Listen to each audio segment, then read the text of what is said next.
चरणकमलेभ्यो नमः।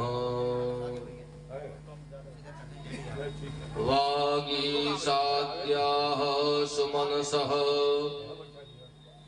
सर्वार्थानामुपक्रमे यं नत्वा कृतकृत्या स्युः तं नमामि गजाननम्। आगच्छ वायुसो नो त्वं मया श्रीमद्भागवती कथा आरभ्यते भवश्रोता गृहाणाशतमुत्तमम्। यः स्वानुभावमखिल श्रुतिसारमेकम् अध्यात्मदीपमदितिर्शतां तमोऽन्धम् संसारिणां करुणयाः पुराणगुह्यम्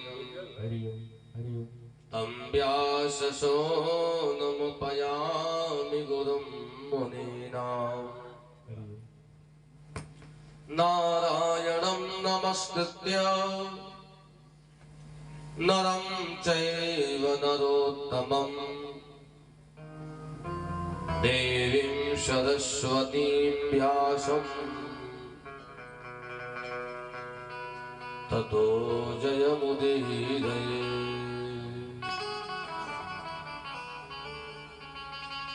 अखण्डमण्डलाकारम् व्याप्तं येन चराचरम् तत्परं दर्शितं येन तस्मै श्रीगुरवे नमः।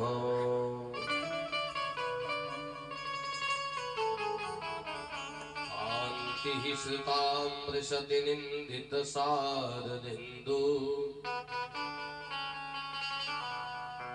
यत्रैकतो विलसिताङ्गशोभाम्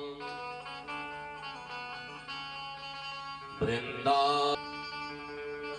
श्रीराधा मुकुन्दयुगलम् तदहं नमामि। निगमकल्पतरोर्गलितं फलम् सुखमुखाद्रवितत्र वशंयुतम् पिबत भागवतं रसमालयम्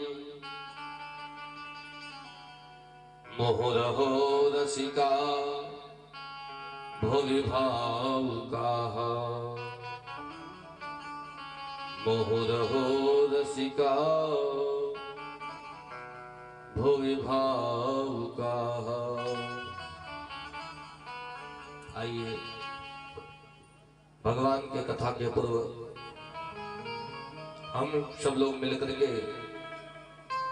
भगवान के नाम का 2 बार संकीर्तन करते हैं, जिससे हमारा मन और वाणी दोनों पवित्र होकर के प्रभु के कथा को श्रवण करने में लग जाए। नटवर नागर नंदा भजो रे मन गोविंदा। नटवर नागर नंदा भजो रे मन गोविंदा। नटवर नागर नंदा भजो रे मन गोविंदा। नटवर नागर नंदा भजो रे मन गोविंदा। नटवर नागर नंदा भजो रे मन गोविंदा। श्याम सुंदर मुख चंदा भजो रे मन गोविंदा। श्याम सुंदर मुख चंदा भजो रे मन गोविंदा। हे हो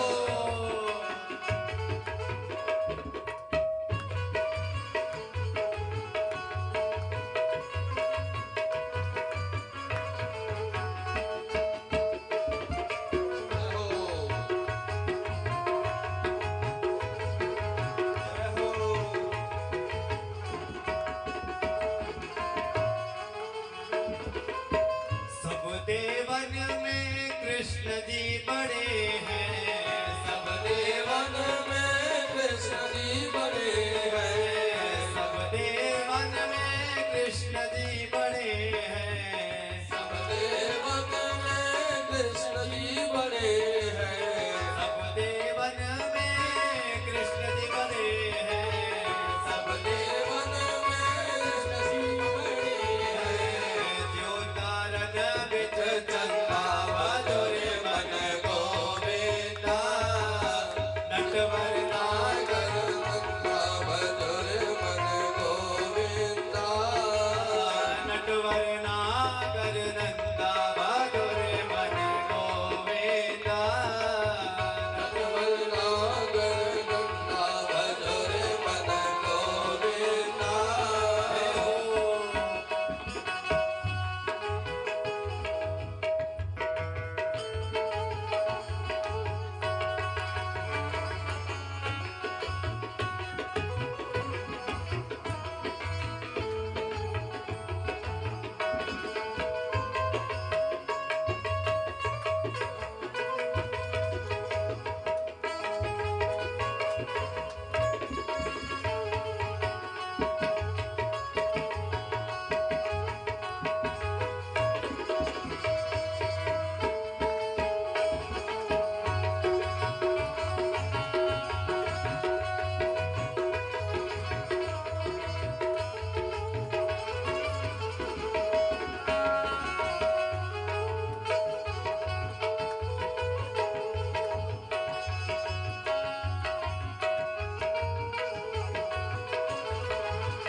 सब सखियन में राधा जी बड़ी है, सब सखियन में राधा जी बड़ी है, सब सखियन में हो राधा जी बड़ी है, सब सखियन में राधा जी बड़ी है, राधा जी बड़ी है मेरी राधा जी बड़ी है, राधा जी बड़ी है मेरी राधा जी बड़ी है, जो नदियन बिच गंगा मधुर मन गोविंदा, नटवर नागर नंदा मधुर मन गोविंदा, नटवर नागर नंदा मधुर मन गोविंदा, नटवर नागर नंदा मधुर मन गोविंदा। तू ही नटवर तू ही नागर तू ही नटवर कोई नागर, तू ही नटवर तू ही नागर नटवर कोई नागर, तू ही बाल मुकुंदा मधुर मन गोविंदा, नटवर नागर नंदा मधुर मन गोविंदा, नटवर नागर नंदा मधुर मन गोविंदा, नागर नंदा मधुर मन गोविंदा। बोले बाल कृष्ण लाल की जय। परम मंगल में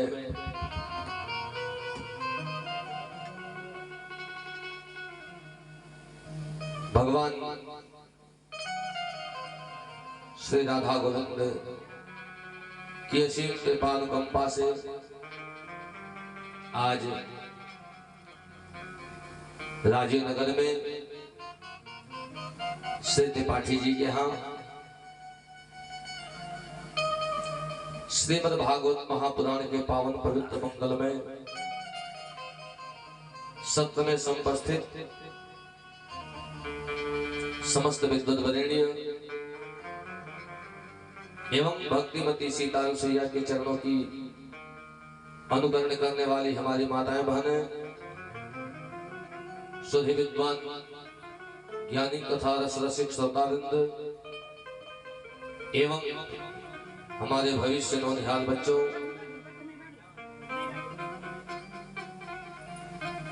भगवान की जब बड़ी कृपा होती है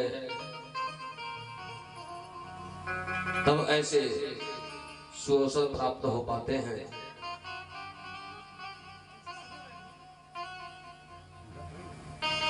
तो आज हम भगवान की अनन्य कृपा से भगवान की मंगलमय कथा में गोता लगाने जा रहे हैं।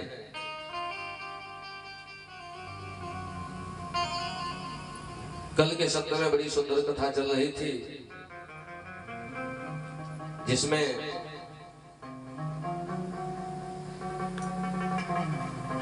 भगवान सुखदेव राजा परीक्षित को नरकों का वर्णन सुनाते हैं और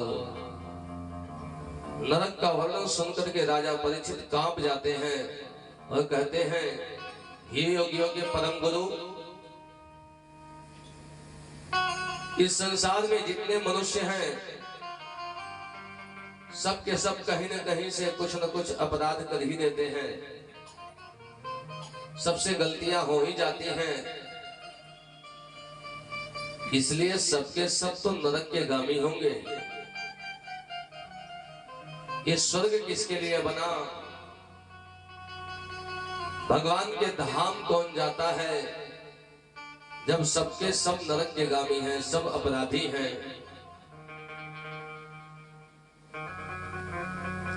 भगवान सुखदेव ने राजा परीक्षित को बताया, राजन, जो व्यक्ति जीवन भर अपराध किया हो, पाप में लिप्त रहा हो,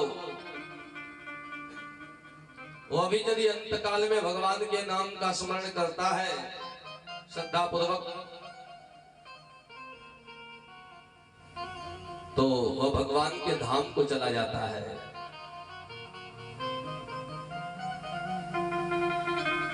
राजा परीक्षित का प्रश्न है, सरकार, ऐसा कौन व्यक्ति है जो जीवन भर कभी भगवान का नाम न लिया हो,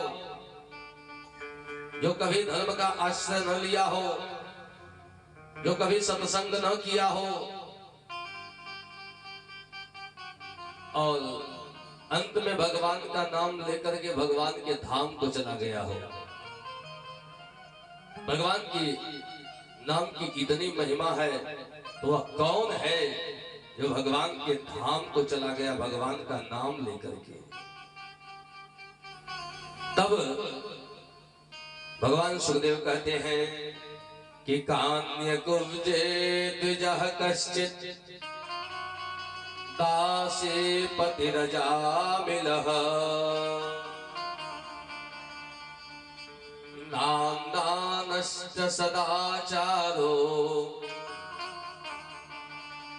दास्याः संसर्गदूषितः।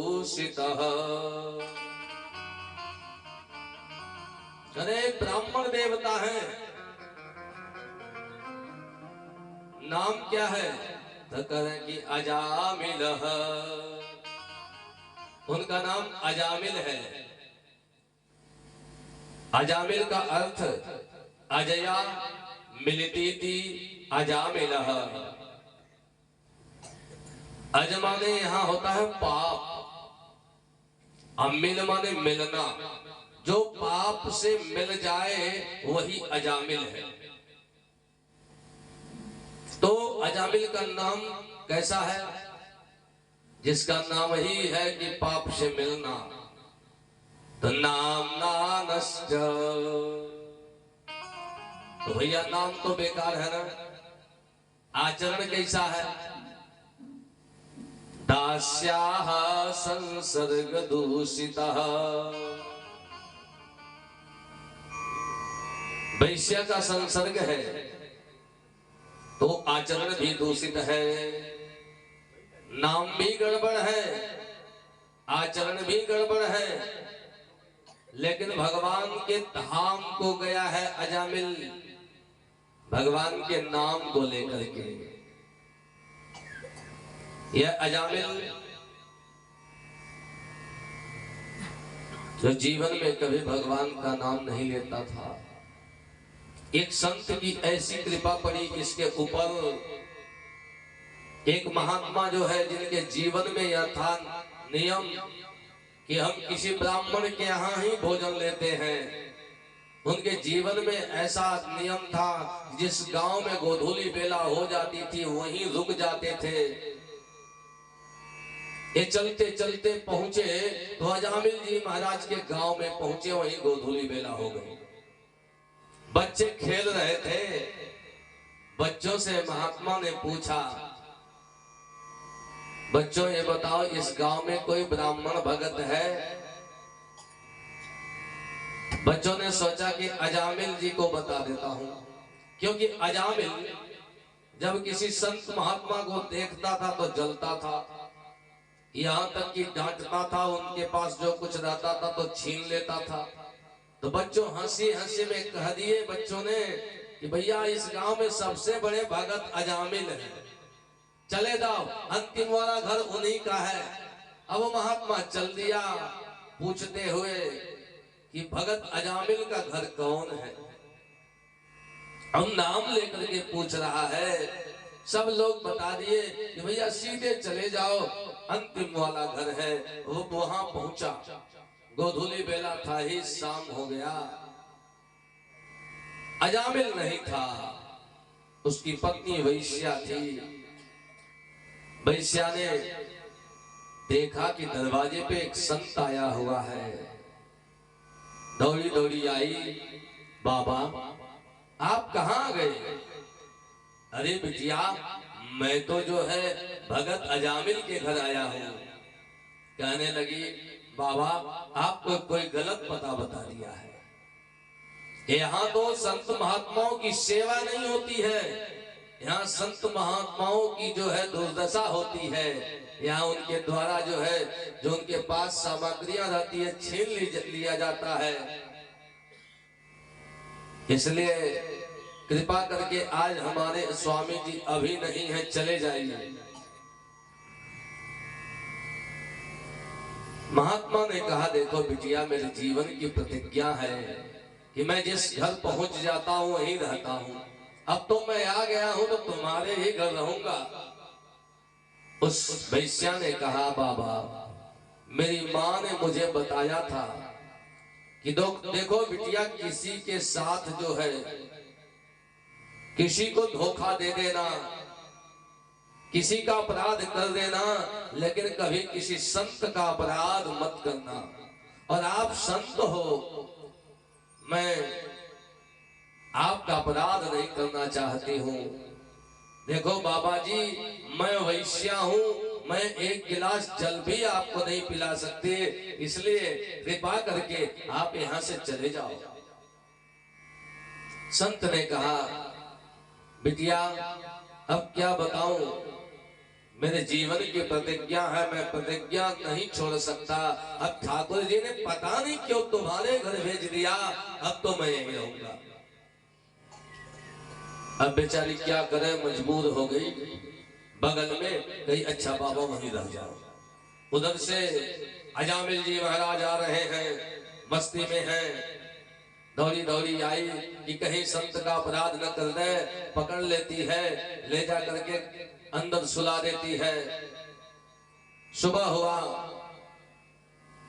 महात्मा सुबह ही तैयार हो गए, सीताराम सीताराम रखने लगे। अजामिल ने सोचा कि मेरे घर के अगल बगल में कौन भगवान का नाम ले रहा है। अब वो जो है वैश्या ने कहा, आप आराम करिए, मैं देखती हूँ कौन है। और तुरंत दौड़ी दौड़ी आई। महात्मा ने जब बिटिया को देखा, उस वैश्या को कहा, देखो मैं तुम्हारे घर में रुका था और मेरा भी फर्ज बनता है कि कुछ दे दूं, लेकिन अपने पास कुछ है क्या? कुछ भी नहीं है। अपने पास केवल जो है आशीर्वाद है। मैं आपको आशीर्वाद दे रहा हूं। बिटिया तुम्हारे उदर में जो भ्रूण पल रहा है, यह जब जन्म ले तो इसका नाम नारायण रख देना, तेरा मंगल हो जाएगा। महाराज जी चले गए वहां से। कालांतर में बालक का जन्म हुआ, उसका नाम पड़ा नारायण। नारायण रख दिया। अब जो है अजामिल के पास और पुत्र थे 10, लेकिन 80 वर्ष का वृद्ध हो चुका है। अजामिल पुत्रश्चोदयितो वृषम, वो जो नारायण नाम का जो छोटा बालक था ना, इतना प्रेम करता था उससे कि महाराज पानी भी चाहिए तो नारायण के हाथ से, नारायण पानी लाओ, नारायण वस्त्र ले आओ, नारायण ये काम करो, नारायण वो काम करो। अब महाराज दिन भर में 108 बार नारायण नारायण कर ही देता। अजामिल इस तरह से जो है अपने पुत्र नारायण का नाम ले रहा है। समय बीता, जमराज के दूत आ गए। मैंने प्रथम दिन की कथा में बताया था कि जब व्यक्ति मरणासन्न होता है तो उस समय जो है उसके पास शरीर वेदनात्मक ताप, पाप संतापात्मक ताप और सहृद चिंतात्मक ताप, ये तीनों ताप आ जाते हैं। तो इसके पास भी जो है यमराज के जब दूत आए तो इसके पास भी ये ताप आ गए। तो सहृद चिंता, जब कष्ट पड़ा, यमराज के दूत नुकीले नुकीले हथियारों को दिखाने लगे, अपने पास को दिखाने लगे। देख करके कांप गया, अरे राम ये सब मारेंगे। उसके किए हुए सारे पाप उसके आंख के सामने आने लगा। देख करके कांपने लगा, अरे राम अब तो जो है मेरी बड़ी दुर्दशा होने वाली है। कांपने लगा, एक तो दर्द हो रहा है, गनाह रहा है, शरीर में वेदना है, दूसरे पाप संतापात्मक ताप आ गया, और तीसरा क्या है, सहृद चिंतात्मक ताप है। क्योंकि बेटा भी सामने नहीं है जिसको बहुत प्रेम करता था नारायण, वो भी नहीं है। कहाँ है, बाहर बगीचे में जा करके जो है खेल रहा था, चिल्ला बैठा, दूरे क्रीडन का सक्तम, दूरे क्रीडन का सक्तम, पुत्रं नारायणा हुए। आज बेटा दूर जाकर के खेलने की क्या आवश्यकता थी, आज न गए होते। अरे नारायण आओ, नारायण आओ, नारायण आओ, चिल्लाने लगा। अब महाराज नारायण आओ चिल्ला रहा है तो भगवान नारायण के पार्षद पधारे, सब भगवान के ही समान हैं, प्रकट हो गए। और यमराज के दूत जो है वहां से भाग चले, जैसे पार्षद आए और भाग गए। पार्षदों ने जो है चर्चा करने लगे कि भगवान का कभी नाम नहीं लिया है, अंत काल में भगवान का नाम ले रहा है, इसलिए हमको आना पड़ा। यदि यह तपस्या करता, यह भगवान का भजन करता तो इसका कल्याण हो जाता। और उन पार्षदों को देखा दिव्य स्वरूप, तो सोचने लगा मैंने भूल से अपने बेटा नारायण को बुलाया, तो पार्षद आकर के जो है नारायण की चर्चा कर रहे हैं कि जो नारायण का नाम लेता है वह भगवान के परम धाम को जाता है। तो महाराज अजामिल के अंदर तुरंत ज्ञान जागृत हो गया और अजामिल ने कहा मैंने झूठे ही जो है अपने बूढ़े माँ बाप को त्याग करके, अपने जो है पत्नी को त्याग करके इस वैश्या के चक्कर में पड़ गया और अपना पूरा जीवन बर्बाद कर दिया। और तुरंत जो है स्वस्थ होता है और चला जाता है हरिद्वार। हरिद्वार में जाकर के कठोर तपस्या करता है और भगवान के नाम का स्मरण करते करते भगवान के परम धाम को चला जाता है। अजामिल भगवान के धाम को जाता है। देखिए ये अजामिल जो है ना, इसके मुख से अंत काल में भगवान का नाम क्यों आ गया जानते हैं? वैसे तो अंत काल में जो है, अंत में अंत राम कही आवत नाही, जन्म जन्म मुनि जतन कराही, अंत राम कही आवत नाही। जो शुरू से नहीं रखता है ना महाराज, अंत में उसके मुख से भगवान का नाम नहीं आता है। तो ये अजामिल रटा थोड़ी था भगवान का नाम, ये तो कभी नहीं लेता था भगवान का नाम। अंत में इसके मुख से कैसे राम का नाम निकल गया, इसके मुख से कैसे भगवान का नाम निकल गया, जान रहे हैं। ये अजामिल जो है ना, पूर्व जन्म में भी बहुत बड़ा तपस्वी था। अमरनाथ की तलहटी में जाकर के तपस्या कर रहा था, और तपस्या कर रहा था तो वहां इतना जो है ठंड था, उस ठंड के कारण इसे शीत संधिपात ज्वर हो गया और यह अचेत अवस्था में पहुंच गया। है तो ब्राह्मण, तपस्वी है, हाथ में माला था, माला छूट गया है, आचमनी पंचपात्र इधर उधर बिखरा पड़ा हुआ था। एक संत उसी रास्ते से जा रहे थे अपने कन्या के साथ। उस महात्मा ने देखा ये ब्राह्मण जो है अचेत अवस्था में पड़ा हुआ है, कहीं इसका प्राणांत न हो जाए। और महात्मा के पास समय नहीं था कि वहां रह करके जो है कुछ उपाय करे कि यह स्वस्थ हो जाए, तो अपनी कन्या को वहीं छोड़ दिया। कहा बिटिया तू इस ब्राह्मण की सेवा करो और इसे स्वस्थ करने का उपाय करो। और वह कन्या जो है उस ब्राह्मण को स्वस्थ करने का उपाय करने लगी, उनकी सेवा में लग गई और उसके सेवा के कारण जो है वह ब्राह्मण चेतना अवस्था को प्राप्त किया। जब उसमें चेतना आई तो देखा कि अपने निकट एक कन्या को कहा, अरे कन्या तूने मेरे साथ अपराध किया है, मेरे इस तपस्या में तूने अपराध कर दिया है, इसलिए मैं तुम्हें जो है श्राप देता हूं कि जा तू वैश्या हो जा। अब महाराज वह कन्या जो संत की है सेवा कर रही थी, श्राप के कारण वैश्या हो गई।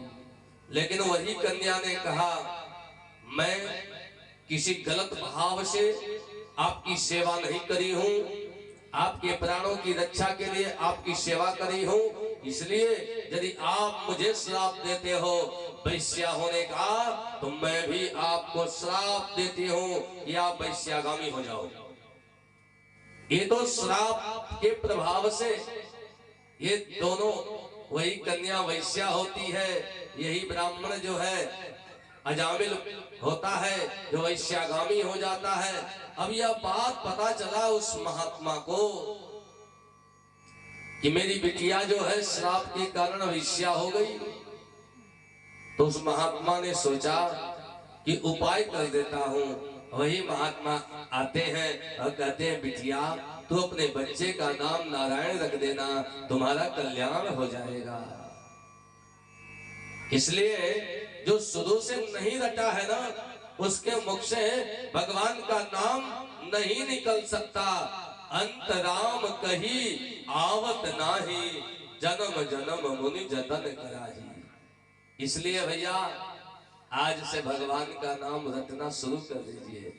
नाम तेरा नाम तेरा नाम तेरा नाम तेरा, सब हो गए भव से पार, लेकर नाम तेरा सब हो गए भव से पार, लेकर नाम तेरा नाम तेरा नाम तेरा नाम तेरा नाम तेरा, सब हो गए भव से पार, लेकर नाम तेरा सब हो गए भव से पार, लेकर नाम तेरा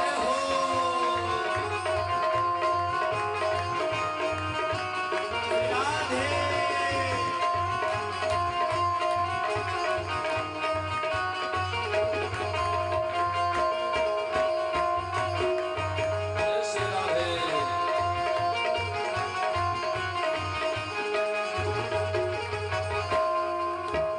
वाल्मीकि अति दीन दुखी था, वाल्मीकि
नाम की बड़ी महिमा है।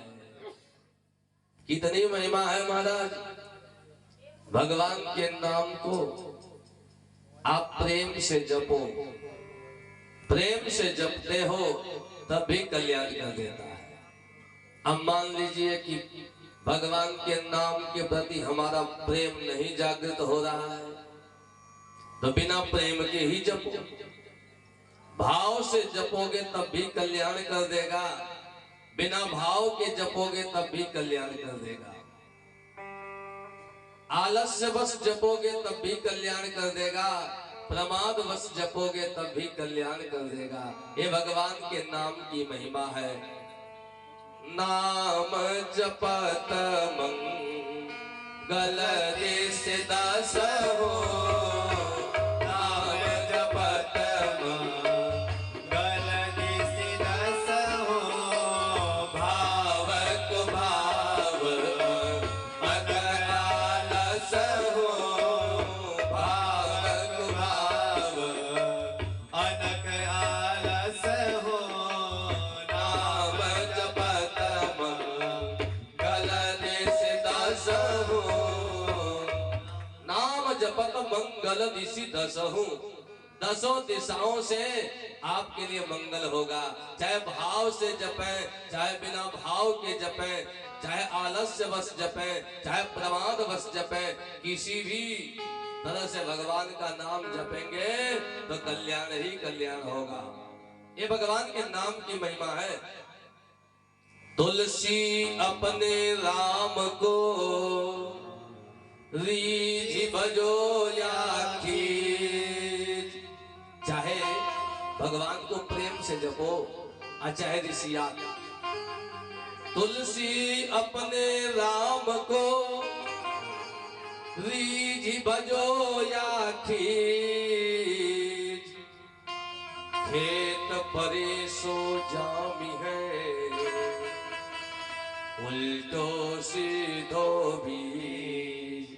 जैसे खेत में हम बीज बोते हैं तो ये नहीं देखते कि सीधा सीधा गाड़ दें, अरे उल्टा फेंक देंगे तभी जमेगा, सीधा छीन देंगे तभी जमेगा। वैसे भगवान का नाम है, चाहे राम कहिए चाहे मरा कहिए, कल्याण करेगा। लेकिन आप लोग भाव से ही जपिएगा। भाव से यदि जपेंगे तो जल्दी कल्याण हो जाएगा। यदि भाव नहीं उत्पन्न हो रहा तो बिना भावे की जपिए, लेकिन जपिए, भगवान का नाम जपिए, एक न एक दिन भाव आ ही जाएगा। तो आज से शुरू कर दीजिए भगवान के नाम का जप, संकीर्तन जप, इसी से कल्याण होने वाला है। अजामिल जैसा पापी भी जो है भगवान के धाम को जाता है। परीक्षित जी महाराज ने कहा, प्रभु भगवान के नाम की बड़ी महिमा है। इसके बाद जो है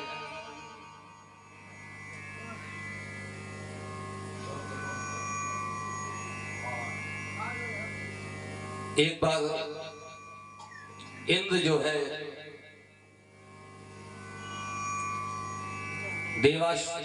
देवताओं के जो है, जो राजा इंद्र है, देवलोक में राज सिंहासन पर विराजमान होकर के अप्सराओं के नृत्य को देख रहे थे। ऐसे समय में एक उनके सदगुरुदेव भगवान बृहस्पति आते हैं। अब बृहस्पति जी जब आए तो इंद्र भगवान देखे तो जरूर बृहस्पति जी को, लेकिन अपने जो है नेत्र को दूसरे तरफ कर लिए, क्योंकि गुरु जी यदि सामने पड़ जाएंगे तो उनकी सेवा करना तो आवश्यक पड़ेगा ना, आवश्यक हो जाएगा। और ये जो नृत्य हम देख रहे हैं, आनंद जो ले रहे हैं, ये बंद हो जाएगा। आज भी जब हम कभी किसी अपने मनिच्छित कार्य को करने के लिए जब चलते हैं और उधर से यदि आपके कोई परम हितैषी आ रहे हो जिनकी आप सेवा करना पड़े आपको, तो देख करके भी हम सोचते हैं कि थोड़ा सा इधर देखेंगे, समझे कि नहीं देखेंगे। यही हुआ। देवराज इंद्र ने भी जो है अपने नेत्र को उधर घुमा लिया। बृहस्पति जी ने सोचा कि मुझे देखा है, उसके बाद भी जो है आसन से खड़ा नहीं हुआ, मेरा सम्मान नहीं किया, और नहीं तो जो है अपने मुख को उधर घुमा लिया। गुरु जी ने सोचा कि जिस जगह सम्मान नहीं वहां रहना ठीक नहीं है, तुरंत वहां से चल दिए और चले गए महाराज, अंदर ध्यान हो गए। जब ये नृत्य समाप्त हुआ तो इंद्र जी को ये भान तो था ही कि गुरु जी आए थे, तो देवताओं से पूछते हैं गुरुदेव भगवान आए थे, देखो कहाँ चले गए, सब लोग खोजो। अब गुरु जी को सब लोग खोजने लगे, अब गुरु जी मिले ना, गुरु जी अंतर ध्यान है। अब महाराज देवतागण परेशान हो गए, बिना गुरु का तो काम होगा नहीं। गुरु बिनु भवन दिता रही न कोई, जहाँ विरंच शंकर सम होई। किसी का बिना गुरु के कल्याण नहीं होने वाला है। और देखिए भैया, गुरु भी ऐसा होना चाहिए जो आपका कल्याण करे। आजकल के गुरु जी भी हैं वैसे, चेला जी भी वैसे, दोनों में जो है आजकल बड़ा बढ़िया सामंजस्य बैठता है। जब गुरु जी जाते हैं मंत्र देने चेला के यहाँ, तो चेला कहता है गुरु जी छटकी वाला मंत्र दीजिएगा, वो जो छोटा वाला। कौन छोटा मंत्र है भैया? तो शिव जी वाला दे दीजिएगा। हाँ, शिव जी छोटे हैं और नारायण वाला मंत्र बड़ा है, तो लोग सोचते हैं शिव जी वाला मिल जाएगा तो हम सब कुछ खा पी सकते हैं। ऐसा कुछ नहीं है। शिव जी तो सबसे बड़े वैष्णव हैं, भगवान विष्णु के भक्त हैं। वैष्णवानाम अहम शंभु। ऐसा नहीं कि शिव जी का मंत्र ले लेंगे तो सब कुछ खा सकते हैं, ऐसा कुछ नहीं है। हरिहर दोनों एक है महाराज। हरिहर में कभी भेद नहीं समझना चाहिए, चाहे शिव का मंत्र ले लो चाहे हरि का मंत्र ले लो, दोनों एक ही है, कभी भेद नहीं समझना चाहिए। और गुरु जी ने कहा अच्छा भैया ठीक है, तो शिव जी का मंत्र ले ले। वही गुरु जी दूसरे के यहाँ गए तो कहे तू राम जी का मंत्र ले ले, तू जो है कृष्ण का मंत्र ले लो। अब गुरु जी मंत्र बांटने लगते हैं। उनके पास कितना मंत्र है भैया कि दे रहे हैं सबको, जो चाहो सो ले लो। देखिए गुरु जी को भी अधिकार वही है कि जो अपने गुरुदेव भगवान से उन्हें प्राप्त हुआ है वही मंत्र दे सकते हैं। ऐसा नहीं है कि मनमाना मंत्र देते चले जाए, जो मांगो वही दे दे। तो गुरु जी भी लोग कहते हैं भैया ठीक है कोई बात नहीं, तू शिव ही मंत्र ले ले, जो चाहो सो खाओ, लेकिन मेरे घर पैसा पहुंचा देना। हाँ, क्यों मंत्र देते हैं आजकल गुरु जी लोग? मंत्र इसलिए देते हैं ना कि चेला ज्यादा रहेंगे तो पैसा ज्यादा आएगा, धन के लिए। तो महाराज जब धन के लिए मंत्र देंगे तो टिकट कंफर्म हो जाएगा। कहाँ का? नरक का। हरई शिष्य धन शोक न हरई, सो गुरु घोर नरक मह परई। तो भैया जब गुरुए जी जा रहे हैं तो चेला की क्या दशा होगा? इसलिए कभी भी गुरु बनाओ तो ऐसे को बनाओ गुरु जो आपको सन्मार्ग पे ले चले। और गुरु को चाहिए कि अपने चेले को अच्छे सन्मार्ग पे ले चले, बार बार उसको टच करे और कहे कि तुम कितना जप करते हो, भगवान का कितने बार नाम लेते हो। और मंत्र जो ले लेता है महाराज, अब मंत्र लेने के बाद यदि वह भगवान का नाम नहीं जपता है, गुरु के द्वारा दिए गए मंत्र को नहीं जपता है, तो नामापराध लग जाता है। जो मंत्रापराध लग जाता है, अपराध लग जाता है, उसका भी जो है गलत प्रभाव पड़ता है, वह नरक का गामी हो जाता है। इसलिए मंत्र यदि ले लिए हैं तो उसको रोज जपिए, इसलिए मंत्र लिया जाता है। इसलिए मंत्र नहीं लिया जाता है कि हम मंत्र ले लिए तो कन्यादान कर सकते हैं। कन्यादान का पुण्य भी मंत्र लेने पर प्राप्त होता है। लेकिन यह नहीं है कि मंत्र ले लिए हैं तो केवल कन्यादान के लिए लिए, ऐसा नहीं है। आप मंत्र इसलिए लिए हो किसी को जप करके भगवान के परम धाम को आप चले जाओ। वो मंत्र जो होता है गुरु के द्वारा दिया गया मंत्र महामंत्र होता है, और महामंत्र जेहि विषय व्याल के मेकत कठिन कुअंक भाल के। विधाता यदि आपके ललाट में कुछ गलत भी लिख दिए होंगे तो उस मंत्र का इतना प्रभाव पड़ेगा कि आपके विधाता के द्वारा लिखे गए आपके ललाट में जो गलत कुछ लिख दिया गया है वो भी समन हो जाता है। ये मंत्र का प्रभाव है, इसलिए मंत्र जरूर जपे। तो कोई कहा कि भैया ये मंत्र ले लेने के बाद मंत्र जपना पड़ेगा, तब तो हम मंत्र ही नहीं लेंगे। आज जब मंत्र नहीं लेंगे ना तो न लेने का अपराध लग जाएगा, और ले लेंगे या नहीं जपेंगे तो न जपने का अपराध लग जाएगा। इसलिए मंत्र लेकर के जपना ही पड़ेगा, तभी कल्याण है। नहीं तो महाराज गुरु बिनु भवनि तरई न कोई, ज्यों विरंचि शंकर सम होई। साक्षात शंकर भगवान के समान कोई न हो, ब्रह्मा के समान कोई न हो। यदि वह मंत्र नहीं लेता है और मंत्र को नहीं जपता है तो उसका कल्याण नहीं होगा, नहीं होगा, नहीं होगा। ये मंत्र कितनी महिमा है। आज महाराज गुरुजी गायब हो गए, कैसे कल्याण होगा, कैसे यज्ञ होगा। अब गुरुजी को खोजने लगे, महाराज गुरुए जी नहीं है, अब कौन यज्ञ करावे। सारा यज्ञ की प्रक्रिया बंद हो गई, अब देवताओं के यज्ञ नहीं हो पा रहे हैं। तब यह हुआ कि दूसरा गुरु बना लो, क्योंकि बिना गुरु के तो काम चलेगा नहीं।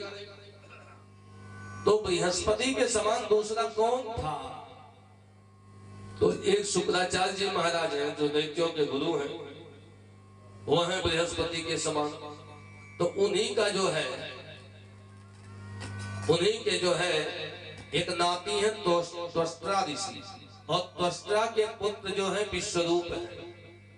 विश्वरूप जी जो है उतने ही जो है बड़े विद्वान थे, उनके 3 सिर थे, तीसरा भी उनको कहा जाता था। और जो है विश्वरूप बहुत बड़े विद्वान थे। विश्वरूप जी के पास सारे देवता गण गए, निवेदन किए कि आप हमारे गुरु बन जाओ। विश्वरूप ने कहा आपके गुरु बृहस्पति हैं, आप मुझे क्यों गुरु बना रहे हो? कस्य हेतु परित्यक्ता आचार्येणात्मनः सुराः, अपने आचार्य को क्यों छोड़ रहे हो? हे देवताओं, क्यों मुझे बना रहे हो अपना गुरु? अब तो महाराज देवताओं ने कहा कि हमारे गुरु जी पता नहीं कहां चले गए, मैं आपको गुरु के रूप में वर्ण करता हूं। देखो वित्रासुर, देखो विश्वरूप, आप यदि हमारे गुरु बन जाओगे तो आपकी ख्याति पूरे संसार में हो जाएगा कि आप देवताओं के गुरु हो, और बहुत सारा पैसा भी मिलेगा, माल भी मिलेगा, धन भी मिलेगा। अब तो महाराज लालच में आकर के विचार सोचा कि सम्मान भी मिलेगा, धन भी मिलेगा, कीर्ति भी बढ़ जाएगा, तो चलो बन ही जाता हूं। आज भी जो है कोई आए कहे भैया हमें मंत्र दे दो, बड़ा आदमी है, तो वहां आप जब नियम ना बताओ कि हमारे मंत्र देने का नियम में है, वहां पैसे के चक्कर में जाकर के बिना नियम के, बिना जो है किसी कानून के आप मंत्र दे देते हो महाराज, तो जान लीजिए कि गलत है, और इसका बड़ा ही प्रायश्चित करना पड़ता है, बहुत बड़ा प्रायश्चित लगता है। आज वित्तासुर भी धन के लिए जो है गुरु बन जाते हैं कि वैभव मिलेगा, हमारी कीर्ति यश फैल जाएगा। गुरु बन गए, और जब गुरु जी बन गए महाराज, तो इनकी आदत भी कुछ गड़बड़ है ना। क्या आदत में है? आदत में तो है कि रोज दैत्यों के नाम से आहुति देते हैं, रोज दैत्यों के नाम से आहुति देते हैं, दैत्यों का कल्याण सोचते हैं। और आज जो है जब देवताओं के गुरु बने तो देवताओं के कल्याण की भावना कर रहे हैं कि देवताओं का कल्याण हो। अब आहुति तो दे रहे हैं देवताओं के नाम से, लेकिन बीच बीच में जो आदत पड़ी हुई है वो बीच बीच में निकल ही जाता है। महाराज यदि आदत आपकी जो है ना बढ़िया हो जाए, आदत आपका आदत में भगवान का नाम आ जाए, तो आप नहीं भी चाहते हो तब भी जो है भगवान का नाम आ ही जाएगा, क्योंकि आदत में है। बहुत ऐसे लोगों को आप देखते होंगे जो बोल चाल में भी गालियां दे देते हैं, यद्यपि उनके बोल वो गाली देते नहीं है, उनकी आदत में वह गाली है, इसलिए बातें करते करते उनके मुख से निकल जाती है। उसी प्रकार हम कहते हैं अपने आदत में भगवान का नाम डाल दो कि बात करते करते भगवान का नाम निकल जाए। और जब आदत में डाल दोगे ना तो भैया आदत आपकी बढ़िया हो गई तो जो है वही भजन होता रहेगा। जैसे कल महाराज जी ने भजन गाया, आदत बुरी सुधार लो तो बस हो गया भजन। तो कहने का मतलब आदत बढ़िया कर लो, अपनी आदत अच्छा बना लो। आदत में किसको ले आना है? भगवान को। भगवान को जब आपकी आदत में ठाकुर जी आ जाएंगे, जब ठाकुर जी के स्नान की आदत डाल लेंगे, भगवान के मंत्र की जप की आदत डाल लेंगे, भगवान का ध्यान का आदत डाल लेंगे महाराज, तो बिना भगवान का नाम लिए आप भोजन भी नहीं कर सकते हो। बिना भगवान के नाम लिए जो है आप सो भी नहीं सकते हो, आप जो है कुछ कार्य नहीं कर सकते हो, क्योंकि आपके बार बार मन में आएगा कि ये काम नहीं किए ठाकुर जी का। तो ये आदत में ही लाना है। आज जो है विश्वरूप की आदत में दैत्यों के नाम से आहुतियां थी, अब पढ़ने लगा। सूर्य चंद्रमा जो है देख रहे थे, जाकर के शिकायत किए, और जब शिकायत किए महाराज तो इंद्र भी आकर के छिप करके गुरु जी को देख रहा है, गुरु जी क्या कर रहे हैं? तो गुरु जी महाराज उनके दुश्मनों के नाम की आहुतियां डाल रहे थे। और तब तक इंद्र को क्रोध आया और अपने वज्र को उठाया और तुरंत गुरु जी के ऊपर प्रहार कर दिया। गुरु जी चले गए। अब महाराज गुरुवे जी को मार डाले। जब गुरु जी को मार डाले तो ब्रह्म हत्या लग गया। जब ब्रह्म हत्या लगा महाराज, तो ब्रह्म हत्या वाले शरीर से कोई इंद्र के पद को तो नहीं स्वीकार कर सकता, उस पर आरूढ़ नहीं हो सकता। अब महाराज अपने शरीर को गलाने के लिए जो है मेरू पर्वत के कंदराओं में जाकर के छिप गए हैं कि मेरा शरीर ये गल जाता, पुनः दूसरा नया शरीर मिलता तो फिर जाते इंद्र की राजगद्दी को संभालते। लेकिन इधर हुआ क्या? इंद्र नहीं है, राजा जब नहीं है तो उसका कोई कानून नहीं है, नियम नहीं है, कोई व्यवस्था नहीं है। तो जो सूर्य भगवान जो है 5 बजे उगते हैं ना, 7 बजे भी नहीं उग रहे हैं समय से। हवा चल नहीं रहा है, बरसात हो नहीं रहा है, संसार में जो है हाहाकार मच गया। अब ये हुआ कि किसी को इंद्र बनाया जाए जिससे कार्य अच्छे ढंग से संपन्न होवे। तो एक राजा थे नहुष जी महाराज, उस समय के बहुत ही प्रतापी राजा थे। तो नहुष को इंद्र बना दिया देवताओं ने, मुनि और देवता मिलकर के राजा नहुष को इंद्र बना दिया। लेकिन इंद्र का जैसे पद पाए ना तो इनके अंदर कामना जागृत हो गई। अब तो जो है ये सोचने लगे हम इंद्र तो बन गए, लेकिन अभी हमारे पास इंद्राणी नहीं है, सची नहीं है। अब तो महाराज सोचने लगा कि वो भी मिल जाती तो क्या आनंद रहता। अब पत्र लिखा जो है सचिन के पास, अरे देवी क्या परेशान हो, ये जो है देवराज का जो है आनंद लेना हो, इस सिंहासन का राजमहल का आनंद लेना हो तो चली जाओ। अब तुम्हारे स्वामी आने वाले नहीं हैं, मैं अस्थाई इंद्र बन गया हूं। अब तो बार बार पत्र लिखता है कि सची जो है सती नारी है, परेशान हो जाती है। नारद जी मिलते हैं, कहते नारद जी कहते तुम घबराओ नहीं, तुम्हारे पति शीघ्र स्वच्छ होकर के जो है इंद्र की राजगद्दी को संभालेंगे। यदि तुम्हें इच्छा हो तो मिलवा देता हूँ। सची को ले जाकर के इंद्र भगवान से मिलवाते हैं नारद जी। और सची ने कहा स्वामी हमारी तो इच्छा यही कर रही है ना कि मैं प्राण को त्याग दूं, क्योंकि वह बहुत ही कामी है, बार बार चिट्ठी लिखता है, पत्र लिखता है, मैं क्या करूं। इंद्र ने कहा कि देखो देवी तुम तैयार हो जाओ, जब वो पत्र लिखता है तो तुम भी लिखो। हाँ राजन मैं आने के लिए तैयार हूं, लेकिन आपको पालकी में सज धज करके आना होगा। एक सुंदर पालकी सजवाइए, उसमें आप बैठ जाइए, लेकिन जो पालकी का जो भार ढोएगा वो कोई जो है कहार नहीं होगा। वो जो है कोई अमलात्मा संत होवे, कोई महात्मा होवे, जो उच्च कोटि का विशिष्ट कोटि का महात्मा होवे, वह जो है स्वस्तिवाचन का पाठ करते हुए और पालकी तो जो अपने कंधे पे लाद करके ले करके आवे, तब जो है मैं उसमें सवार होकर के आपके साथ जो है चलूंगी। अब महाराज एक कामी नहुस महात्माओं को बुलाया और पालकी सजवाया, उसमें खुद आरूढ़ हो गया और कहा कि आप लोग उठाइए। महात्माओं ने सोचा मुझे उठाना है, मैं पालकी उठाऊंगा, अब राजा है देवताओं का क्या करे। महात्माओं ने उठा लिया और एक कामी जो है नहुस, जब महात्मा तो चलने ही नहीं आ रहा पालकी लेकर के, कई पालकी थोड़ी ढोते हैं, अब जो है इधर उधर हिलते हुए चलते हैं। अब एक आता है सर्प सर्प सर्प जल्दी चलो जल्दी चलो, सर्प माने जल्दी भी होता है, सर्प सर्प सर्प जल्दी चलो। हम महात्माओं को क्रोध आया, अरे नहुस तू इतना कामी हो गया है कि हम महात्माओं से कह रहा है सर्प सर्प सर्प, जा तू सर्प ही हो जा।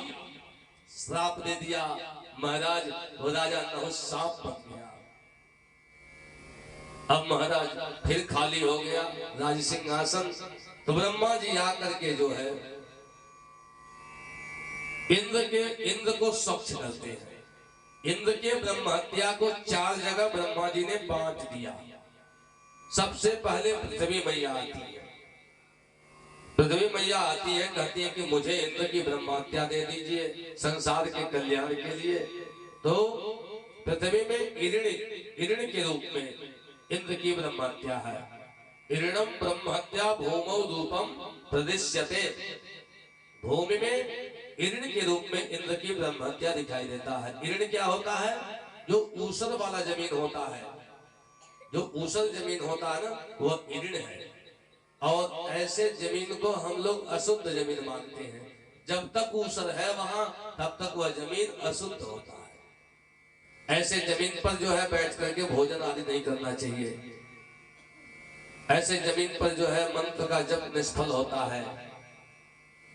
इसलिए ऊसर में जो है, ऊसर वाला जमीन अशुद्ध माना जाता।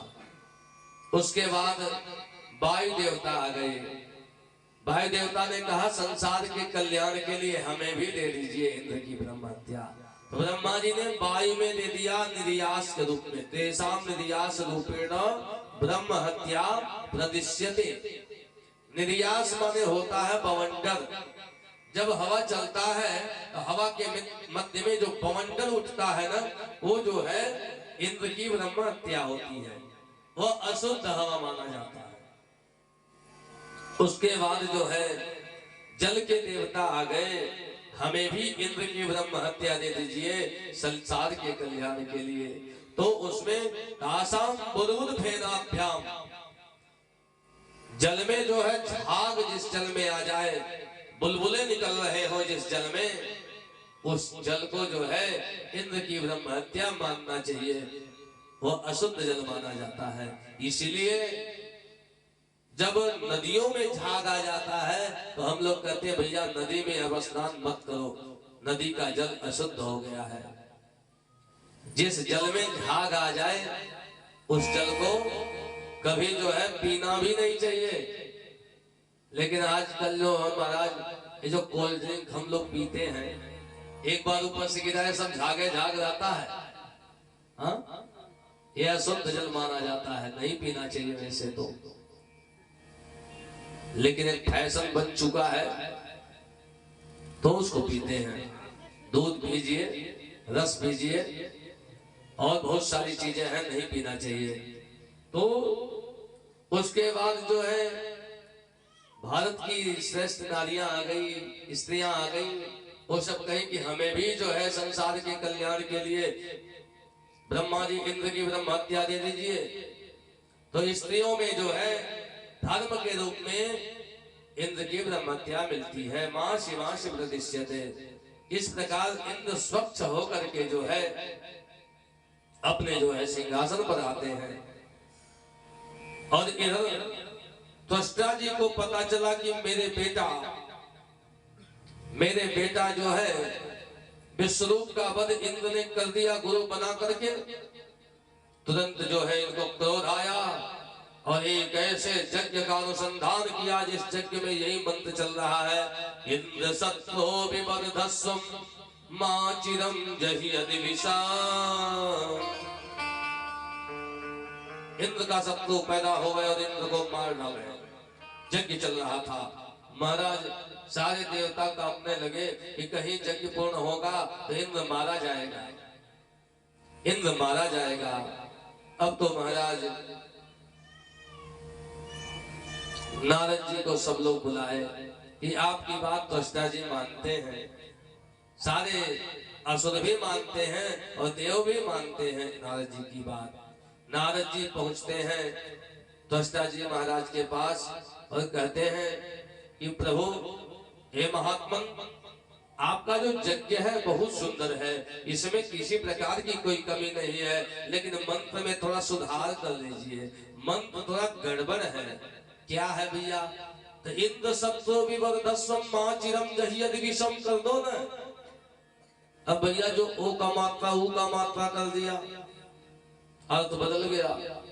संस्कृत में तो भैया केवल जो है मात्रा बदल दो तो सब बेकार हो जाएगा। रामः गच्छति के जगह पे रामम गच्छति कह दीजिए, सब गड़बड़। हाँ, जब भी होगा तो रामः गच्छति होगा, रामम गच्छति नहीं होगा। तो ये जो है जब तक विभक्ति का पता नहीं रहेगा महाराज, तब तक तो हम जो है कुछ भी नहीं समझ पाएंगे।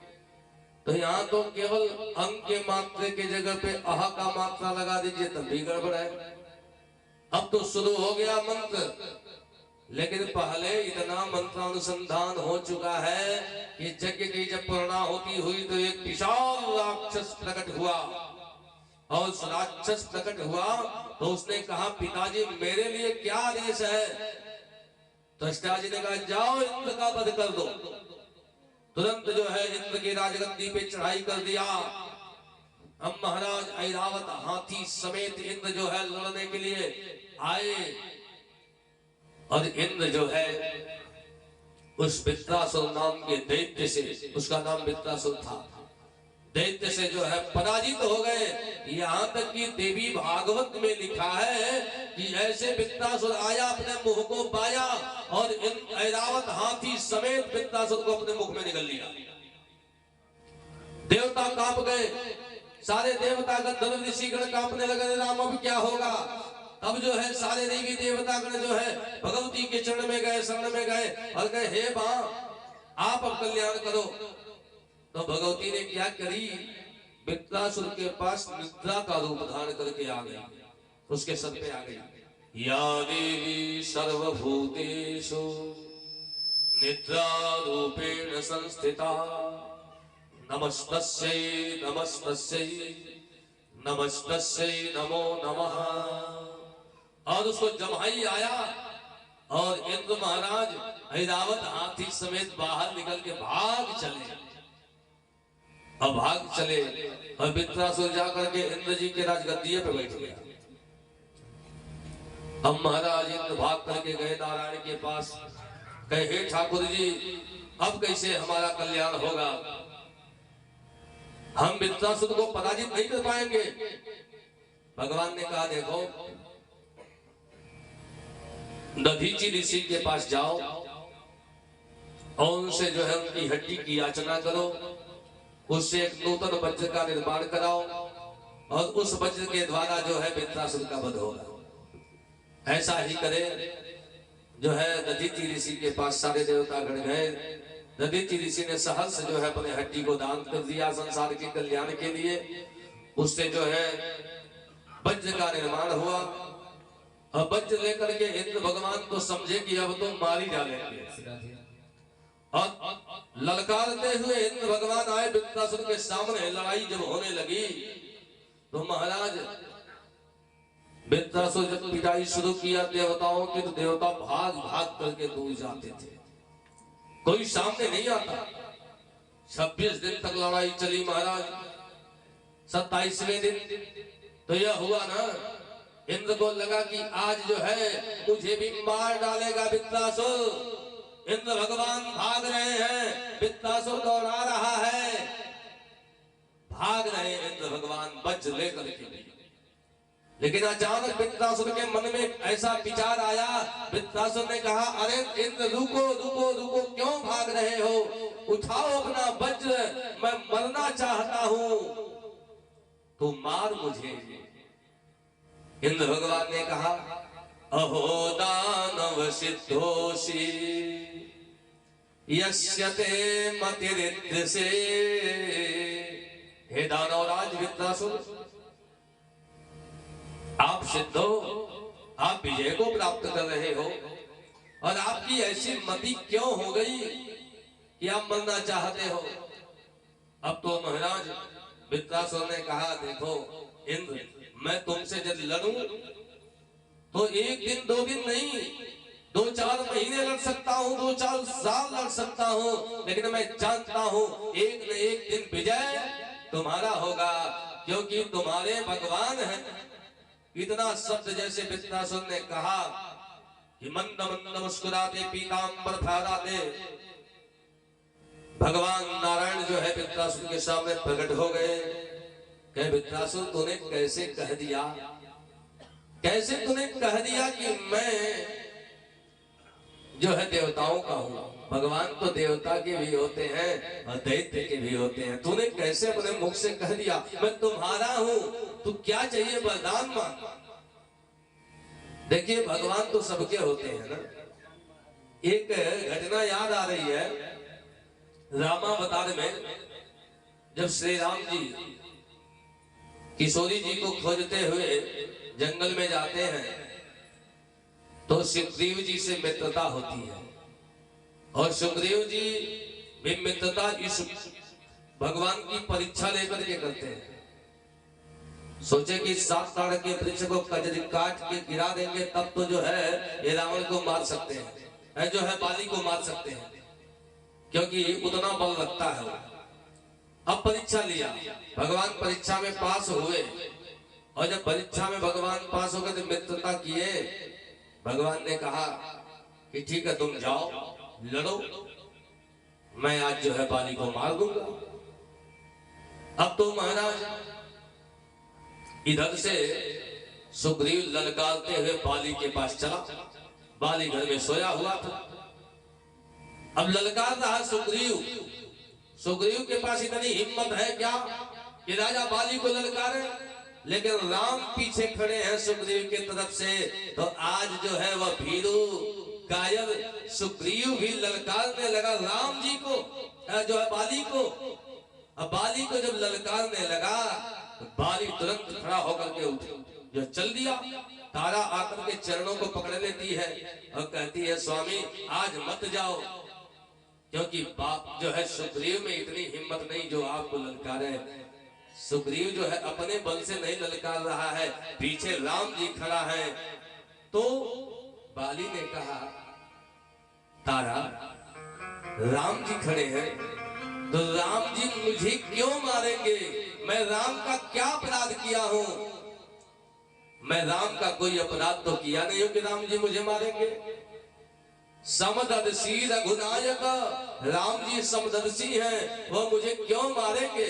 अरे राम जी को कहीं सहयोग चाहिए, क्योंकि अपने पत्नी को खोज रहे हैं ना। सारे संसार के लोग जानते हैं कि सीता मैया को रावण ने ही लेके गया है। सीता करी बिलाप सुनि भारी, हूं ही चराचर जीव दुखारी। जब रावण लेकर के जा रहा था, चर अचर के समस्त जीवों को जो है दुख हुआ उनके रुदन की आवाज सुन करके, लेकिन किसी में इतनी हिम्मत नहीं पड़ी कि जाकर के रावण से लड़े। तो गीधराज सुनि आरती बानी, तो जटायु जी जाकर के लड़ जाते हैं। कहने का भाव, सब लोग जानते हैं कि रावण लेकर के गया है, और राजा बाली ने रावण को 6 महीने कांख में दबा करके जो है चारों धाम में संध्या कर लेता था। संध्या काल में इतने बलवान राजा बाली है, तो जब राम को मित्रता करना होगा, यदि अपने पत्नी को खोजना होता, सहयोग चाहिए, तो राजा बाली से राम सहयोग इच्छा जाहिर करते, तो हम तो कुछ सहयोग भी कर देते। और सुग्रीव क्या सहयोग करेगा राम जी का। अब मान लीजिए राम जी मित्रता कर भी लिए, तो मैंने क्या अपराध किया है राम जी का कि राम जी मुझे मारेंगे। समदर्शी रघुनायक, यही कह करके महाराज चल दिया। अब सुग्रीव और बाली दोनों लड़ रहे हैं महाराज जी। सुग्रीव पीछे पीछे बार बार पीछे मुड़ करके देख रहा है, अब राम जी बाण चलाएंगे, अब राम जी बाण चलाएंगे। राम जी बाण तो उठाते थे, लेकिन आवाज आता था कि समदर्शी रघुनायक, राम जी समदर्शी हैं, मैंने राम का कोई अपराध नहीं किया है, राम मुझे क्यों मारेंगे। महाराज बाण रख देते, नहीं मार पाए। अब तो महाराज सुग्रीव ने सोचा कि लगता है कि आज मारी जाने गए, ये बाण चलाने वाले नहीं, मैं मार खा रहा हूं। अब भाग करके आया, राम जी से कहा, प्रभु यदि आपको मारना नहीं था तो हमें काहे भेज दिए। क्या इसीलिए भेज दिए कि मैं आज मारा जाऊं। अरे मैं मार घमाघम खाता था, तू बैठ देख मुस्कुराता था, यहां बैठ के मुस्कुरा रहे हो, और मैं मार खा रहा था। राम जी ने क्या कहा, देखो भैया तुम भी बानो, बाली भी बानो, दोनों का मुख एक समान, हम पहचाने नहीं पाए कि कौन सुग्रीव है और कौन बाली है। आप विचार करिए, राम भगवान है, राम जी भगवान है। 84 लाख जोनियों में ऐसे ऐसे कीड़े मकोड़े हैं, कीट पतंग हैं, सबको राम जी भली भांति जानते हैं, पहचानते हैं। और आज कह रहे हैं कि मैं पहचान नहीं पाया। क्या राम जी नहीं पहचान सकते, पहचान नहीं पा रहे थे। राम जी पहचान रहे थे, लेकिन वही वाणी जो थी ना उसकी, राम जी को बाण चलाने नहीं दिया। और राम जी ने तुरंत लक्ष्मण जी को बुलाया और कहा, लक्ष्मण सुग्रीव को जो है अभी तुरंत मेरा भक्त बनाओ। और तुरंत जो है राम जी ने, लक्ष्मण जी ने सुग्रीव जी को मंत्र दे दिया, राम की दीक्षा दे दिया, और तुलसी की माला पहना दिया। गोस्वामी जी ने लिखा कि मेरी सुमन कंठ के माला। मेरी सुमन जानते हैं ना, लाल लाल फूलता है, बड़ा ही कोमल होता है, और कोई बंदर उस कोमल फूल की माला को पहन करके लड़ने चले तो फूल की माला कितने देर टिक सकती है। राम जी ने कहा, ये माला पहन के जाओगे तो मैं पहचान लूंगा। राम जी तो अपने भक्तों को ऐसे ही पहचान लेते हैं। राम जी तो कहते हैं कि अहम भक्त पराधीन, मैं अपने भक्त के पराधीन हूं, बस आप भक्त तो बनिए। भक्त के पराधीन राम जी हैं, भक्त के पराधीन जो है श्याम जी हैं, बड़ा भक्त के पराधीन जो है हमारे जगन्नाथ भगवान हैं। आप भक्त बन जाओ तो आपके सारे कष्ट को भगवान सहते हैं। आपको बताएं, लक्ष्मण जी को जो है ना मेघनाथ के द्वारा शक्ति बाण लगा था। जब शक्ति बाण लगा था तो सुखेन वैद्य आकर के जो है संजीवनी बूटी पिलाते हैं और इनको चेतना जैसे आया, इनको होश जैसे आया, तो सुग्रीव जी दौड़ करके आए पहले, कहे लक्ष्मण भैया ये बताओ कितना दुखात रहा, कितना दर्द हो रहा था। लक्ष्मण जी ने कहा सुग्रीव यदि दर्द जानना चाहते हो कितना हो रहा है तो हृदय घाव मोरे, गोस्वामी जी का शब्द है, हृदय घाव मोरे पीर रघुवीर हे। हृदय जरूर मेरे जो है हृदय में जरूर घाव लगा था, लेकिन कष्ट यदि आपको जानना है तो जाकर के राम जी से पूछो। कहने का भाव कि पीर जो है, कष्ट जो है भगवान सहते हैं, कष्ट भगवान के हृदय में होता है, भले ही भक्त को घाव लग जाए, चोट लगे। बहुत सारी ऐसी भक्तमाल की कथाएं हैं जिसमें भगवान अपने भक्तों के लिए सब कुछ कर दिए। इस प्रकार से जो है वृत्रासुर के सामने भी भगवान खड़े हैं और कह रहे तू वरदान मांग, तुम्हें क्या चाहिए। वृत्रासुर ने जो वरदान मांगा है मैंने कल ही कल सुनाया। वृत्रासुर ने क्या मांगा था? प्रेम मांगा था। अजात पक्षा इव मातरं खगा स्तन्यं सुदाता इव वत्सराय था। तो वृत्रासुर ने प्रेम मांगा और इधर जो है इंद्र भगवान ने अपने बच्चे के द्वारा जो है वृत्रासुर का उद्धार कर देते हैं। बोले कृष्णचंद्र भगवान की जय। अब भैया वृत्रासुर का वध हो गया। जब वृत्रासुर का वध हो गया तो दैत्यों की जो माता है दीति, उसको बड़ा कष्ट हुआ।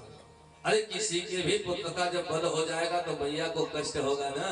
तो आकर के अपने स्वामी कश्यप ऋषि से कहती है, स्वामी जी एक ऐसा बेटवा दीजिए हमें, एक ऐसा बेटा हमें दीजिए जो इंद्रहा देव बांधव, जो पूरे देवता सहित इंद्र को मार डालेगा, ऐसा बेटा दीजिए। अब महाराज कश्यप ऋषि कहां भी गए, क्या करूं, ये पत्नी है मांग रही है तो देना ही पड़ेगा वरदान। अब महाराज जी क्या ठीक है, भावितस्ते जरूर होगा ऐसा बेटा जो इंद्र समेत सारे देवताओं को मार डालेगा, लेकिन देवी 1 साल का व्रत करना पड़ेगा। पुंसवन व्रत का विधान बताया, 1 साल का व्रत करो और जो ऐसा बेटा होगा। कहे कि हाँ हाँ मैं करूंगी, मैं 1 साल का व्रत करूंगी। अब महाराज व्रत करने लगी तो व्रत का मैंने नियम बता दिया है ना, कैसे करना है। क्रोध नहीं आना चाहिए, क्रोध ना शौच परासतम ब्रह्मचारिणः अदुष्ट भाषणा संतो मा संतु परनिंदकाः ग्रह ध्यान रता नित्यं प्रसन्न मनसा सदाः। ये सब व्रत के नियम है, इसके मैं अर्थ को भी बता चुका हूँ। तो व्रत ऐसे करना है कि क्रोध न आवे, पवित्र रहना है, गलत भाषण नहीं करना है, किसी की निंदा नहीं करनी है। इस प्रकार से कठोर व्रत करना पड़ेगा। अब भैया व्रत करने लगी मैया, जब मैया व्रत करने लगी तो इधर इंद्र भगवान को अपने लगे कि मेरी माँ जो व्रत कर रही है, बेमाता दीति मुझे मारने के लिए कर रही है। इंद्र भगवान सारा राजपाट छोड़ करके, राज्य के कार्य को छोड़ करके दीति मैया के पास आ गए। हम मैया के चरणों में बैठ गए। हे माता जी आप व्रत कर रही हो? हाँ बेटा कर तो रही है। देखो माँ आप व्रत करो, मैं आपकी सेवा करूंगा। अब ये बताइए इंद्र भगवान सेवा करेंगे? उन्हीं को मारने के लिए जो है व्रत कर रही है। कहीं नहीं बेटा तू जा अपना काम दे, हम कर लेंगे अपना व्रत। इंद्र भगवान ने ना ना मैया तू व्रत कर और हम अपने काम में मस्त रहे, ये हो नहीं सकता, मैं तो आपकी सेवा ही करूंगा। अब तो जो है इंद्र भगवान सेवा में लग गए। धौतवासा सुचिर नित्यम सर्वमंगल संयुता। महाराज सवेरे उठ के झाड़ू लगा रहे हैं, पोछा लगा रहे हैं, धोती साफ कर रहे हैं, बर्तन धुल रहे हैं, घर में सारे काम तो इंद्र भगवान कर रहे हैं। मैया जो है एकदम कठोरता पूर्वक व्रत कर रही है। 8 महीना बीत गया महाराज, कोई अशुद्धि मिला ही नहीं। अब तो इंद्र भगवान सोचने लगे कि कहीं बालक जन्म ले लेगा तो मार ही डालेगा। हम जो है इतने दिन से नौकर बने पड़े हैं, अरे मारेगा भी। 9 महीना जब लगा ना तो मैया के शरीर में थोड़ी शिथिलता आ गई और माता जी गई भोजन प्रसाद पाने। भोजन तो पाई, उधर से जो है बिना हाथ पैर धुले ही जो है आकर के बिस्तर पे लेट जाती है। और जैसे बिस्तर पे लेटती है, पैर पर छालन नहीं हुआ था, अशुद्धि आ गई थी। इंद्र भगवान ने देखा आज तो अशुद्धि हो गई। अब तो महाराज जैसे तनिक भी अशुद्धि हुई, इंद्र भगवान ने सोचा कि अब मौका मिला, चलो मारी डालो इसको। इंद्र भगवान दिति मैया के उदर में प्रवेश कर गए अपने वज्र को लेकर के, और उस जो बालक जो पल रहा था उसको 7 टुकड़ा कर दिए। 1 टुकड़ा नहीं 7 टुकड़ा किए। तब भी जो है ना वो सब रोना बंद नहीं किए, रोने लगे, मरे नहीं, रोने लगे। इंद्र भगवान ने कहा मारो मत दो, लेकिन रोना जब नहीं बंद किए महाराज तो फिर एक एक को 7-7 टुकड़ा किए। अब महाराज 49 टुकड़े हो गए, लेकिन तब भी रोना बंद नहीं किए, मरे सब नहीं। इंद्र भगवान ने सोचा जो एक महाशक्ति था 49 जगह विभक्त हो गया है, चलो देखा जाएगा जो होगा, ये मरने वाले नहीं है। इंद्र भगवान बाहर आ गए और कालांतर में जो है वही बालक जब जन्म लेते हैं तो जो एक होना था 49 हो गए। 49 बच्चे जन्म, 49 बच्चों को जन्म देती है मैया देती। सोचने लगी कि एक संकल्पितो पुत्रः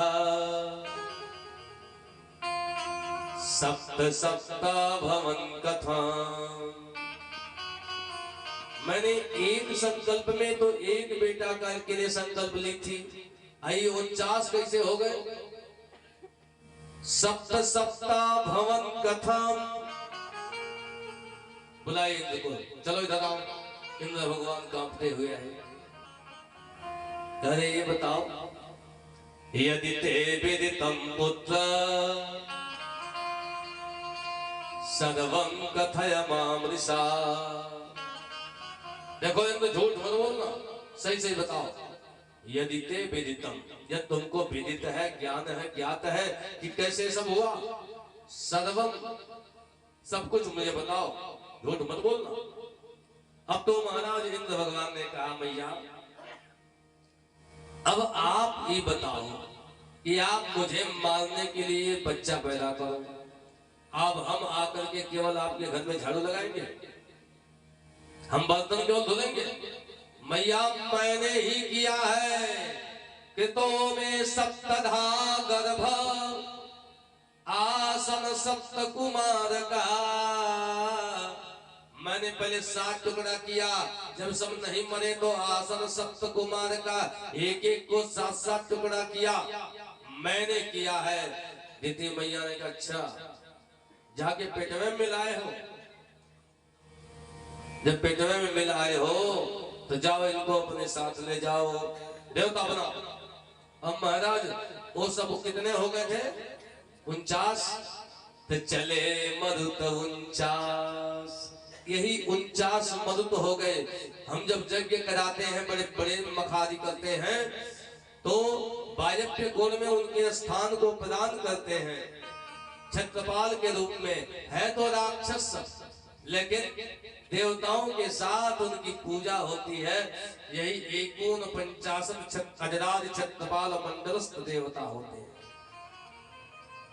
उनकी पूजा होती है। उनकी पूजा करने से क्या होता है? डाकिनी, शाकिनी, पिशाचिनी, मारी, गण, भैरव, राक्षस, बेताल आदि कृत्यावचारिक समस्त दोष समन होते हैं। यहाँ भी जो है यज्ञ के अंत में जो है छत्रपाल के नाम से छत्रपाल बलिदान प्रदान किया जाता है, जिससे भूत प्रेत पिशाच जाकिनी शाकिनी आदि का जो है भय घर में न हो, ये सब समन हो जाए। हर अनुष्ठानों में होता है। तो ये जो है देवताओं के साथ पूजित होते हैं। बोले कृष्णचंद्र भगवान की जय। तो इधर जो है इनका ये सब मरुत्व का जन्म हुआ। नारद जी एक दिन युधिष्ठिर जी महाराज के पास पहुंचते हैं।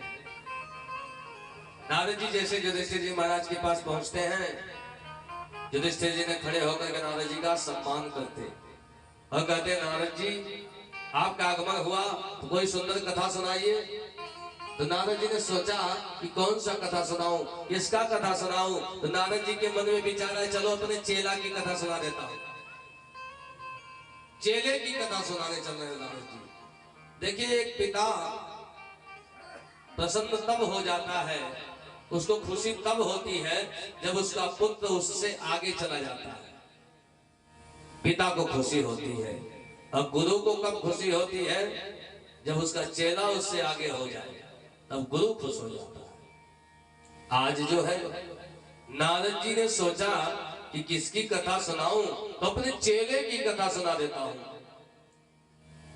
तो नारद जी ने कहा कि जिस समय भगवान बाराह का अवतार लेकर के हिरण्याक्ष का वध कर देते हैं, हिरण्याक्ष का वध कर देते हैं, तो हिरण्यकश्यपु ने जो है तुरंत जो है प्रतिज्ञा किया कि मैं अपने भाई का प्रतिशोध भगवान नारायण को मार करके उनके खून से तर्पण करके करूंगा। इतना कठोर प्रतिज्ञा किया है। और घर में आया, उनकी पत्नी बैठी थी कयाधो। कहा, देवी मैं जा रहा हूं तपस्या करने के लिए, मैं जा रहा हूं तपस्या करने के लिए, और तपस्या करके भगवान ब्रह्मा से वरदान प्राप्त करूंगा 9 महीने का, और भगवान नारायण को मार करके उनके खून से अपने भाई का तर्पण करूंगा। चल दिया मंदराचल पर्वत तपस्या करने के लिए। इधर जो है देवताओं में खलबली मच गई, इसकी तपस्या कहीं पूर्ण हो गई, ये बहुत गलत वरदान मांगेगा और इससे सारे देवगण परेशान हो जाएंगे। अब तो जो है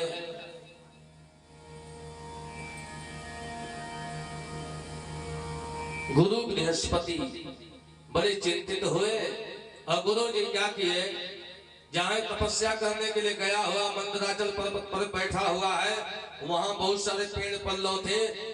पेड़ों के ऊपर जो है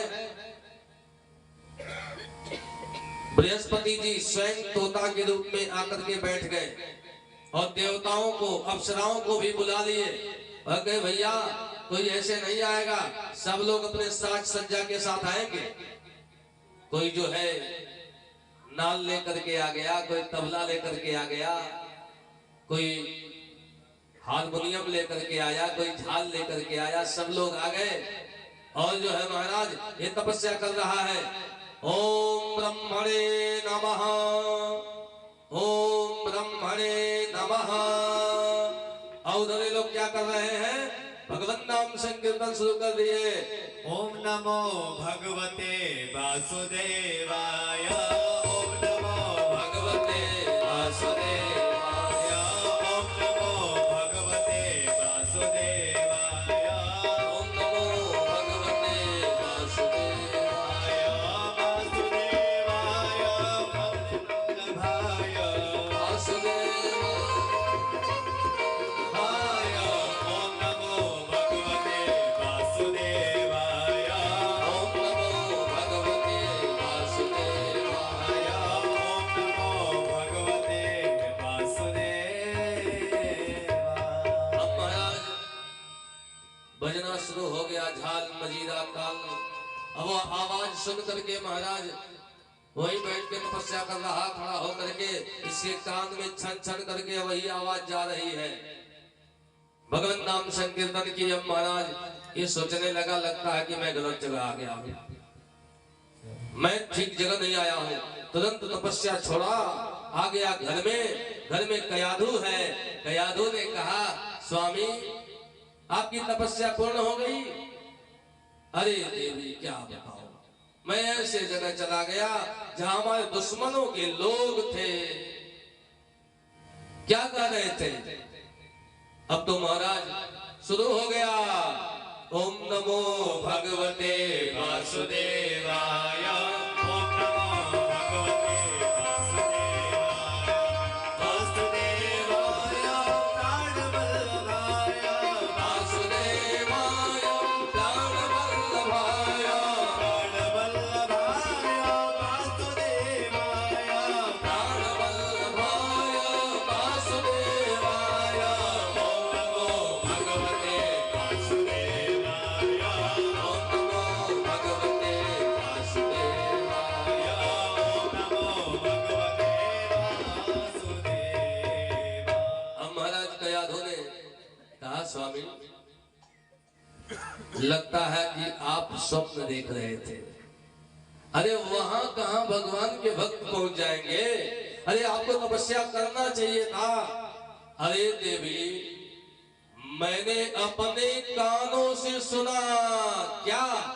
ओम नमो भगवते वासुदेवाय, ओम नमो भगवते वासुदेवाय, वासुदेवाय प्राणवल्लभाय, वासुदेवाय प्राणवल्लभाय, प्राणवल्लभाय वासुदेवाय, प्राणवल्लभाय वासुदेवाय, ओम नमो भगवते वासुदेवाय, ओम नमो भगवते वासुदेवाय। अपने मुख से गाने लगा। इस प्रकार जो है जल्दी जल्दी गई, पानी ले आई, पानी पीने के लिए देती है और कहती है कि स्वामी सही सही आप बताइए, आप कहीं स्वप्न में नहीं खो गए थे? अरे वहां कहां भगवान के भक्त चले जाएंगे, वहां कहां भगवान का भजन होगा? अरे वो मंदराचल पर्वत पे कौन जाएगा? वहां कहां अप्सराएं पहुंच जाएंगी? नहीं देवी, तुम मुझको पागल समझ रही हो क्या? अरे मैंने अपने कानों से सुना, ओम नमो भगवते वासुदेवाय, ओम नमो भगवते वासुदेवाय, वासुदेवाय प्राणवल्लभाय, वासुदेवाय प्राणवल्लभाय, प्राणवल्लभाय वासुदेवाय, प्राणवल्लभाय वासुदेवाय, ओम नमो भगवते वासुदेवाय, ओम नमो भगवते वासुदेवाय, ओम नमो भगवते वासुदेवाय।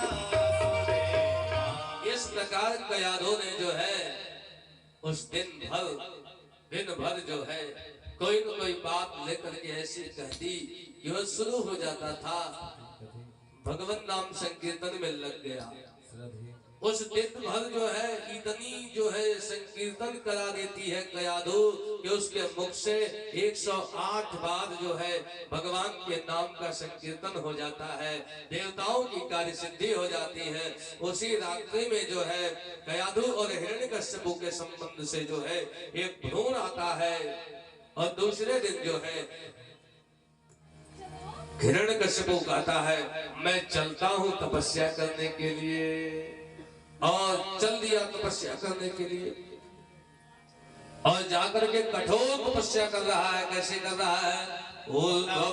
भगवते वासुदेवाय, ऊर्ध्वबाहो नभो दृष्टिः